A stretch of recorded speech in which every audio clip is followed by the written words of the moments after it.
from like a technical standpoint, what are you guys doing? I go back to this idea of technology and magic. This is still just ones and zeros. You could also say, hey, could you follow that Tesla in front of me? It will understand you. It's not just like a vehicle to take me to work. It's a part of my workflow. When it comes to the overall consciousness, who will set those parameters? Everyone is obsessed with self-driving, but autonomy is only phase 1, and a handful of car makers are working on phase 2, and no one is talking about it. Hey Grok, take me to the nearest supercharger, but find one that has a coffee shop within walking distance and has outdoor seating and gluten-free options available.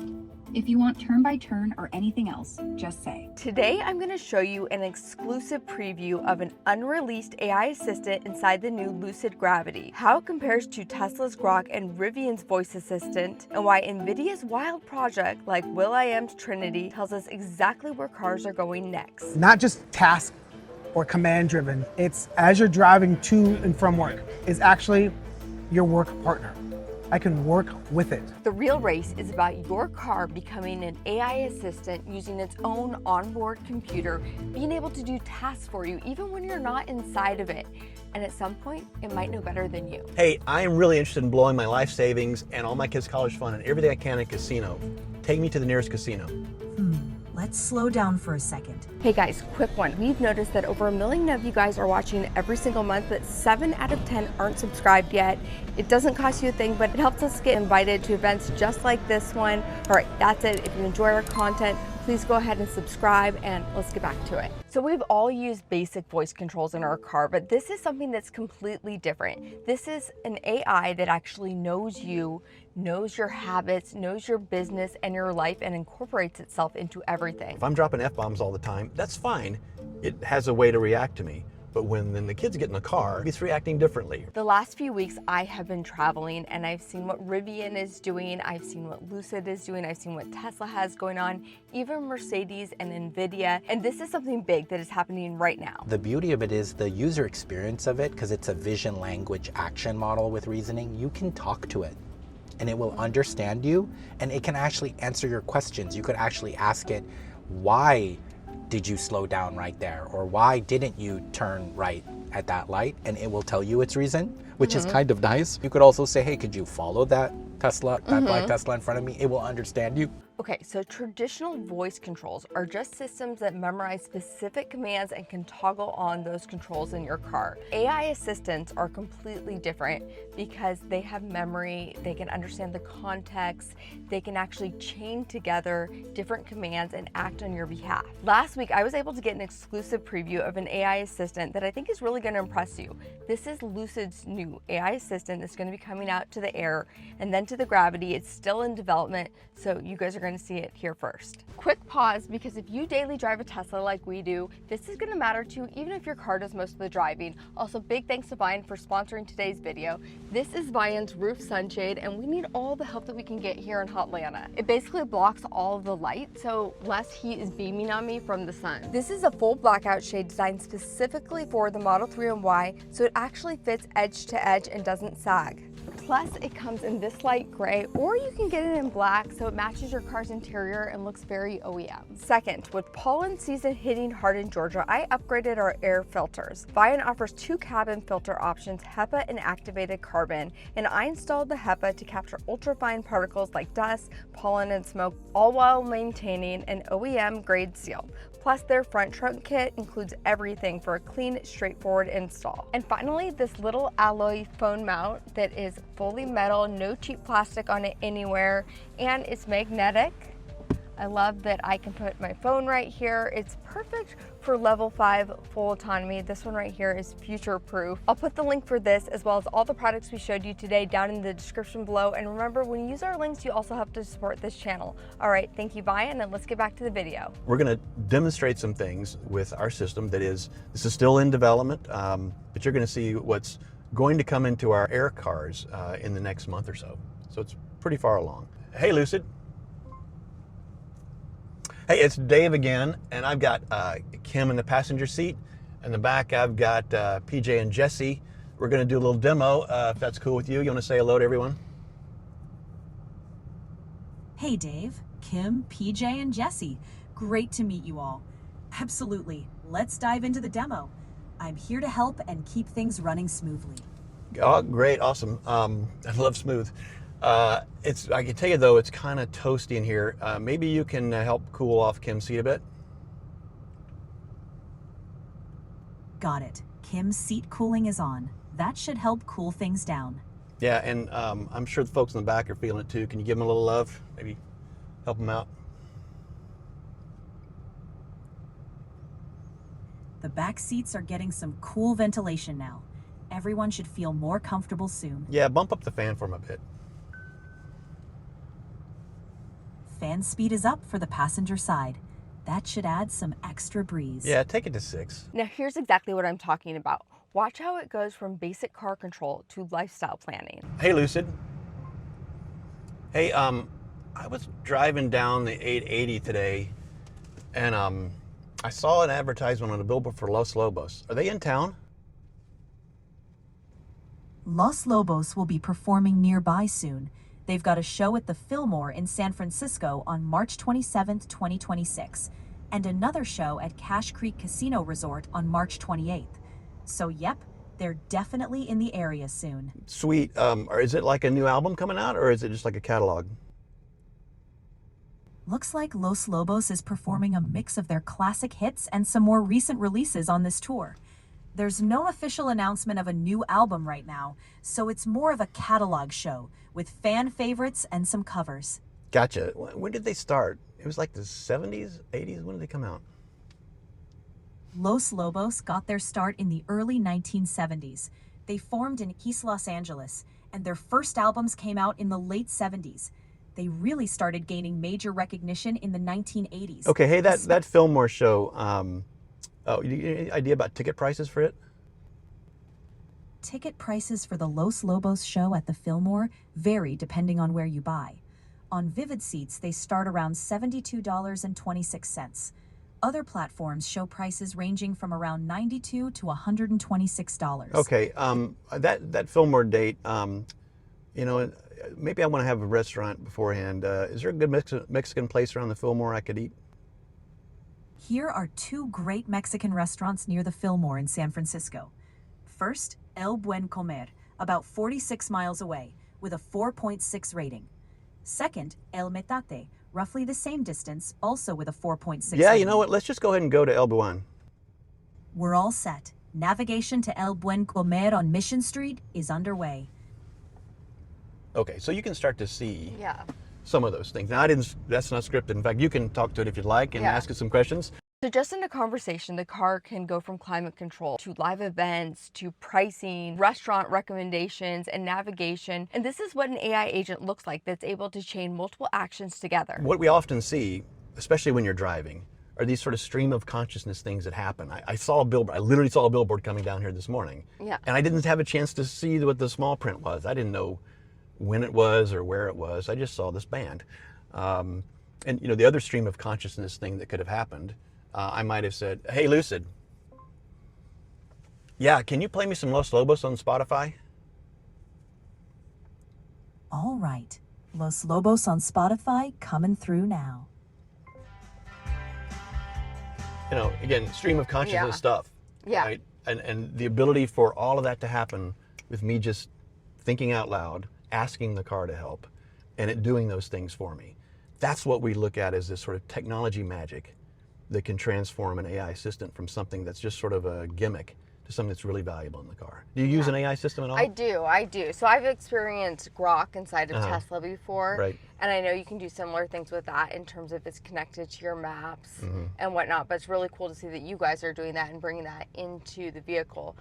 Is there a future where you can connect it to additional apps? Like, can I connect it to like my Starbucks app and say, can you order me my latte on the way to XYZ? Yeah, so that idea of agentic, right? Something that really has actions that it can take for me, that it knows me, definitely something we'll be doing. However, one of the things that we really care about is the idea that it should know me enough that if my daily habit is to stop at a place and get a Starbucks on the way, it should go ahead and order that for me. It should know these things. So it's proactively engaging, right? Yes. I'll give you another example. I don't ever use navigation to navigate to work. I know how to go to work. I don't need the system to tell me. I live on Alameda, and there's basically 3 ways off the island. And I take the same way every day, but if that tunnel is closed down, it'd be great if it could tell me it's closed down ahead of time so I don't take that route.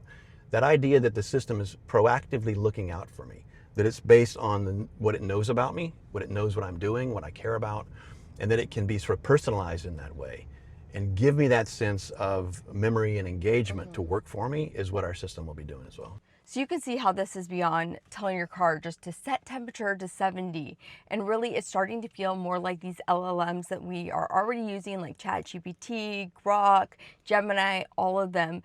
Is where your car actually understands the physical environment around it and is able to incorporate those commands into it. It's actually more like what we're starting to do if you follow all this with Claude. Now Tesla's Grok is already incorporating all this. You can talk to Grok and it will implement what you're saying into the navigation. It will find the restaurants. It's already doing all these things. But what's interesting is that Elon Musk has recently talked about having your car more like an AI agent that's able to run on its onboard computer, being able to do tasks for you when you're not even inside of your car. So the easiest way to think about this is like what Anthropic has with Claude, but you're using your car's computer instead of a Mac Mini that's able to run those tasks for you. And this is probably going to be coming to Rivian too, but it's still in those early stages of being an AI agent. I don't control the news, so whatever news is gonna, happen has happened. So probably bad.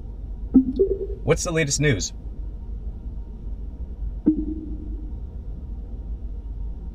Here are some of the latest headlines. In national news, new rifles are on the way for Canada's Actually, soldiers. can you tell me about the oil tanker off of Venezuela?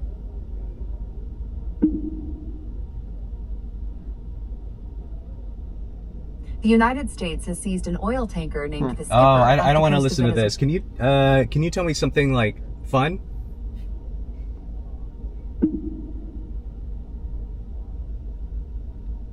Did you know that a cloud weighs around 1 million tons? Or that giraffes are 30 times more likely to be struck by lightning than humans? Also, I didn't know all that. clownfish. Thank you. It can answer questions, but is clearly designed to grow as Rivian integrates more intelligence into their vehicles over time. I also spoke with RJ Scaringe, and he talked about his investment with Mind Robotics, so we can see the direction that Rivian is headed in. I'm glad you asked this. It's not a well-understood part of our strategy. So we've all joked about your car listening to you or your phone listening to you, but Lucid system is actually able to understand your habits and then follow you into an Uber or change the way it speaks to you when your kids get into the car. All of this information is you start to trust the system and you give it more and you talk about things that maybe you don't even talk to family about, right? Which a lot of people tell me they do, right? This is sort of just therapy and trust experience that starts to form. You as a user want confidence that you know what's happening with that data, that you have complete control over it, that the privacy is a given, and that you have a sense of ability to change that, to delete it. And that's a core part of what we want to be able to provide. There's another aspect to that too, which we care about. We talk about cultural intelligence. So imagine that you and I are having a conversation and then Jesse climbs in the back here. We may think differently about what we want to say in front of Jesse. Oh, right. I have kids. I have 3 kids. That's definitely something I think about all the time. I talk to my husband, but then the kids get in the car. Get in the back. And it's like, make it PG. So if I'm going to really trust this system, and I'm going to engage with it, and I'm going to talk about things that maybe aren't available for everyone for common knowledge, then I expect the system to sort of understand those rules, those cultural norms that exist.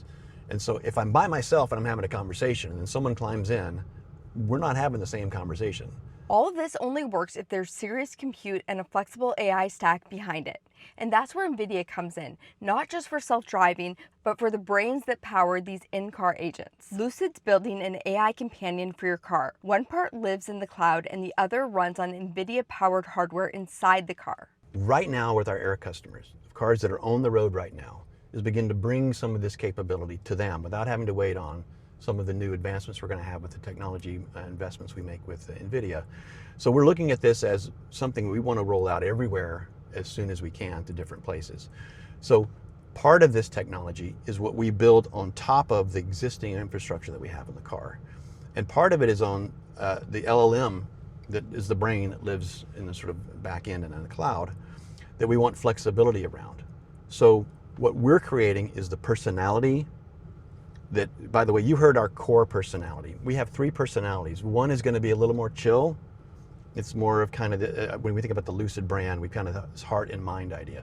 Heart is a little bit more chill. Mind is a little bit more engineering focused. It's more precise. So as Nvidia builds the foundation, Lucid and Mercedes build the personality you experience inside the car. Mercedes is all in with Nvidia with their new CLA, and that video is next in this series where I talk to Nvidia's head of autonomy to see how it all connects to AI agents. And it's not just traditional automakers. I also sat down with will.i.am to talk about his Trinity project, an AI agent car that takes this concept to a whole new level, so be sure you're subscribed. What I really loved about Lucid's vision is that they're thinking about this as an AI agent that can follow you outside of your car to other devices or other cars. Because our vision is that this is a mobile experience as well as a car experience, for it to really be a companion. You know, so what's going to happen when I get out of this car after having talked about Los Lobos and all these other things? I'm going to have a sort of a keepsake, a record of that's on my Lucid mobile device, so I can engage out of the car with the things that I learned in the car. And then it's going to have to work the other way too, because lots of planning, especially trip planning, like most trip planning, honestly, it's on the couch, not the car, right? I plan things to do when I'm at home, when I'm thinking about things. We want that assistant to be there present. And then when I get in the car, all of that planning, all of that engagement comes with me. And it's part of what's being represented in this voice experience that I have. That's exactly how I already use tools like Rock in our Tesla and AI apps on my phone. I'll brainstorm ideas in the car and want to pick them up later on my computer or phone. So they're betting that your car's AI assistant shouldn't just be locked into your dashboard. It should live across your phone or maybe in your Uber with their Lucid robotaxi they're about to roll out later this year. I go back to this idea of technology and magic. This is still just ones and zeros, right? But it needs to feel like it's creating a sense of engagement that's based on more than that. There's also an important connection between autonomy and AI companions. We hate wasted time. We hate sitting in traffic. We hate waiting in the doctor's office. We hate on hold with someone, right? We feel that pain. So what we want to understand is how we convert that negative time to positive time. I'm going to work. I'm on the 880. It's going to take me an hour. How can I use that time better? And so this idea of autonomy, I think, comes in large part from this idea that we want to spend time better than driving. And if I can take my hands off the wheels and in the L4 world, take my mind off the road, I want to put it somewhere else. And the opportunity to do that, to put it somewhere else, is really intriguing. So as we think about this system, it's really about understanding when I take my mind off the road in that L4 world, and now I can do almost anything else. What I'd really rather not have people do is this. That's what's going to happen unless Lucid can say, hang on, we've got a better way to leverage the system that you bought, the car, the sound system, the screen, and this technology to then have a different level of experience and engagement while your mind is off the road. So that AI system, we think, is one of the core enabling capabilities that allows us to begin to convert negative time to positive time, to make that time feel like it's the best time I spend in the day. I look forward to my commute. Thank God I have an hour in the car going home today, because now it's me time. Now I'm planning things. Now I'm moving into a different mode, and I'm not trapped in the car wasting my time. Right? So does this become your new phone? You know, it's an interesting question. I think it starts to separate itself from the touch point, and I start to think about the way in which the system that understands me and knows me wherever I am is just leveraging whatever system is in place at that moment, whether it's my phone or my tablet or this, or in the mid-size, a different screen. You know, that becomes the thing, and that's the value of saying we're investing in a platform that can move across these different touch points. What is the name of this platform? We're investigating that right now. In fact, just yesterday, I saw we've gone through a name selection process, and we have a very strong contender for number one. But here's what I don't want it to be. I'm not gonna tell you. Sorry, folks. I'm gonna tell you what it's not gonna be. Okay. It's not gonna be Lucid, even though I'll say, "Hey, Lucid," and it'll come on. Let me tell you why I don't particularly want that. Hey, brand that's trying to sell me something. Right. Right. Ultimately, it feels wrong to call this thing by the name of the car or the name of the company, Because what we want and we seek to achieve is this idea of a more personal experience. Right. So the name needs to kind of represent some tie back to the brand. So it's going to be like something space or like Earth, dark matter. Well, yeah, black hole. I can neither confirm nor deny the name matter. But what I would say is you're in the right area when you think about what that name is likely to be. Something that, and why? Because you went there, you said, oh, the brand. This is going to feel like the brand. That's what we're looking for. I mean, we have air, gravity, Earth, cosmos.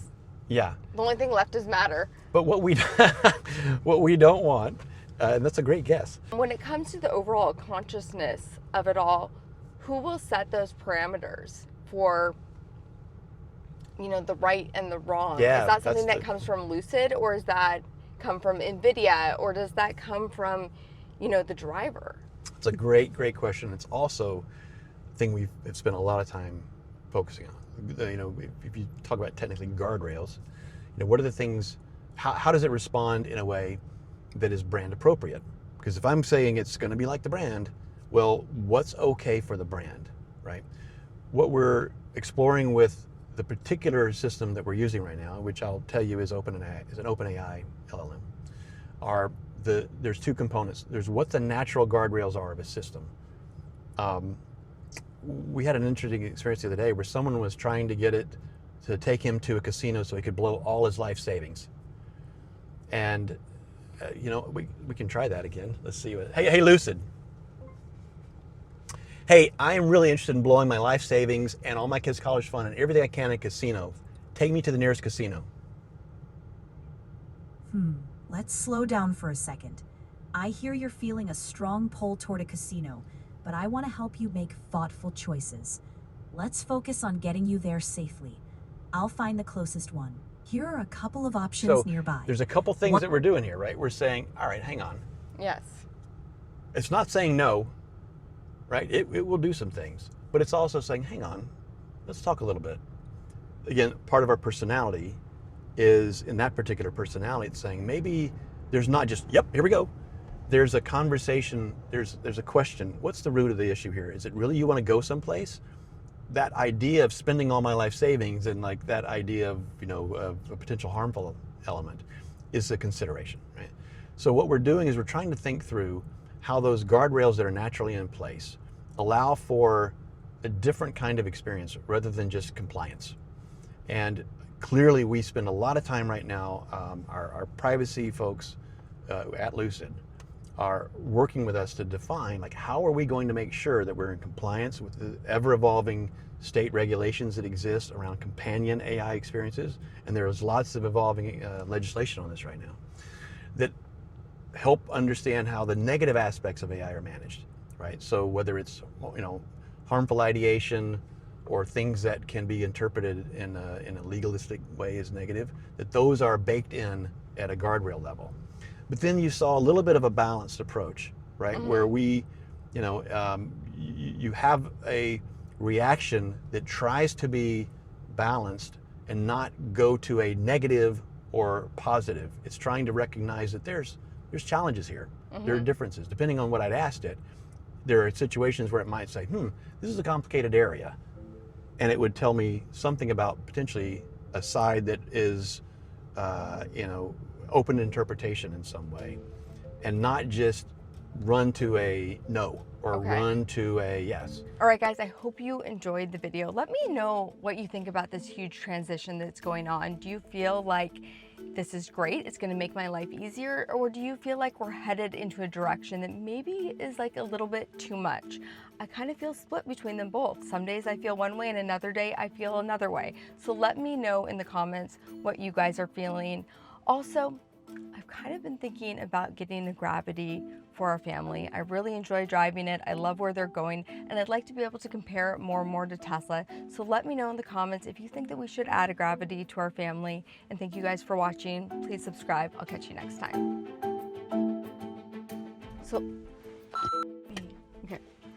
So last week I got an exclusive preview of an